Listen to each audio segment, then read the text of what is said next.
Je m'interroge ce jour sur la question du vol de fortes sommes d'argent dans les domiciles des barons de ce régime.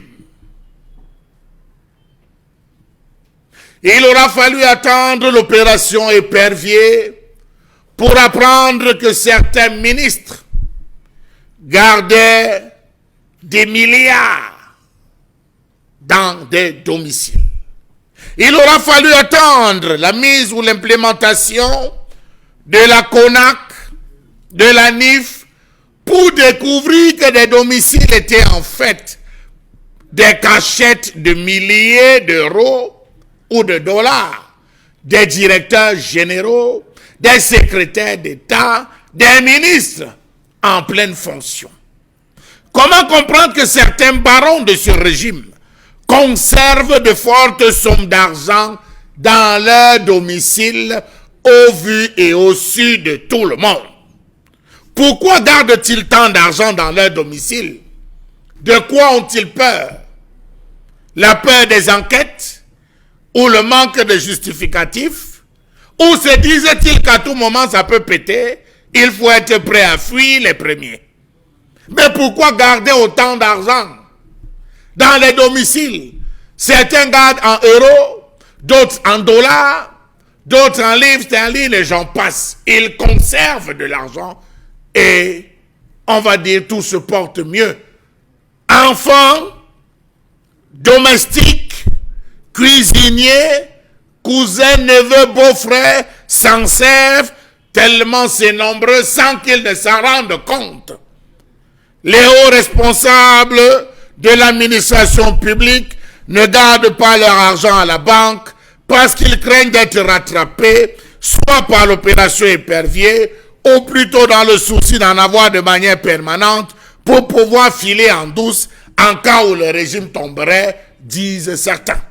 Dans le monde de la finance, garder l'argent ce soir est qualifié d'économie de bas de laine, chose extrêmement dangereuse pour un pays qui souhaite atteindre l'émergence.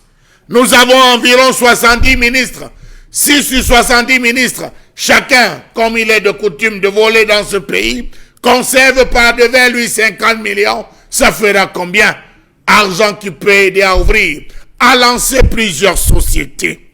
Comment comprendre qu'il n'existe pas un juge fou qui pourrait pour une fois se saisir d'une affaire comme celle de multiples vols chez les ministres pour en faire cas d'école?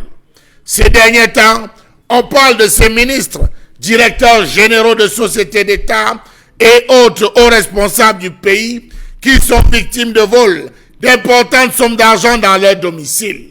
Car récemment du ministre des Sports, Mouele Kombi, qui s'est fait voler des centaines de millions par son cuisinier.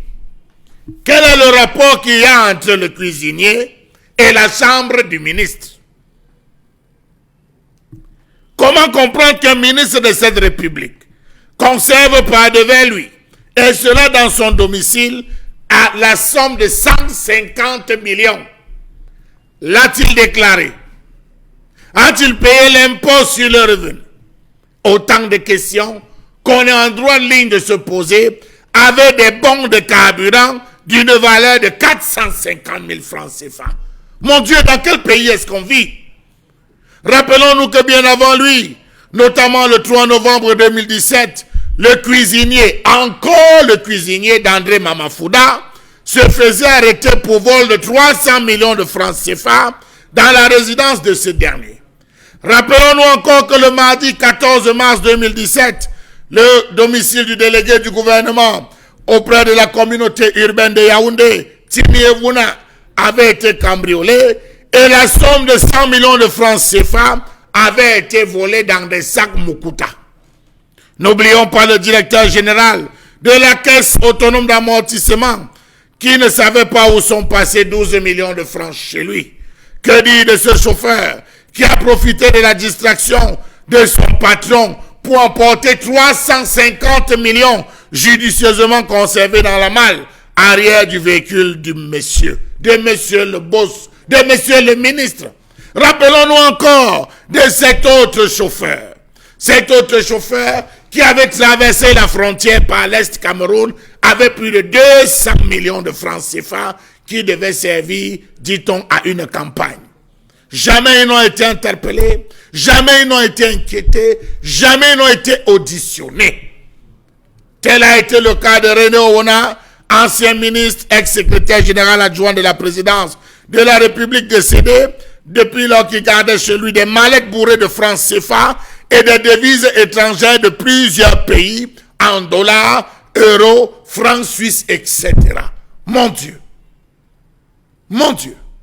Comment est-ce que quelqu'un peut bloquer des sommes faramineuses? Qu'est-ce que un pauvre fonctionnaire comme eux peuvent faire avec de telles sommes dans leur domicile? N'existe-t-il pas des banques susceptibles de conserver ces dites sommes? Est-ce qu'un fonctionnaire en fin de carrière peut-il avoir ne serait-ce que 50 millions comme épargne s'il a respecté ses engagements? Quel type d'affaires font donc ces ministres pour avoir autant d'argent à la maison? Un fonctionnaire de A2, ou si vous voulez un fonctionnaire au grade A2, a-t-il les possibilités à la retraite d'avoir, après avoir conçu maison, après avoir envoyé les enfants à l'école, par devers lui, la somme ne serait-ce que de 100 millions de francs CFA? Autant de questions qui nous interpellent ce matin, avec le pouvoir judiciaire qui dort, le pouvoir exécutif qui contemple, et le pouvoir législatif qui lui se sert dans la mangeoire. Bravo à ce pays, bravo à ces ministres qui cachent, bravo à ces enfants qui volent. Dans tous les cas, le cuisinier a reconnu, le cuisinier de Mouele-Combi a reconnu avoir volé, et il dit qu'il avait des aérés de salaire pour un minable salaire. Il avait des aérés, il s'est servi parce que tous les jours, il voyait des sacs Mukuta entrer avec beaucoup d'argent, ses yeux sont sortis.